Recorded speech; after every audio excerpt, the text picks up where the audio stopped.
最近吼，我甲阮太太想要去买厝啦，想到即摆厝实在有够贵啦，一平差不多爱一条命啦，有够贵的。阮就甲迄卖厝的人讲你爱卖较俗的哈，你若买落价阮就要走后，阮若是走，阮就要搁转来后讲了阮月头就要走啊，果然真紧，阮就到厝啊。我甲你讲即马饲囝嘛是无简单的。阮囝最近伊讲咧幼稚园毕业的时阵，伊讲伊想要去读迄个私立的国小啦。听讲迄个学费足贵的呢，而且佫要考英文要通过才能够去读的。我着用即个2个月的时间甲阮囝讲即个英文的特别训练啦。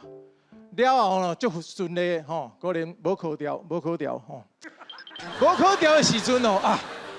干那会当去读即个公立的国小啦省偌侪钱的我着了解讲原来阮囝伊英文的程度若是愈歹阮兜就愈好个啦讲到阮囝学校即个国语的老师嘛足严格的，你敢知？第一天写的字若是无好看，第二天佫要写一遍。有一届第二天的字老师嘛是无满意呢，第三天佫要写一遍，我着足生气的呢。因为第二天的字是我写的啦，足生气的呢。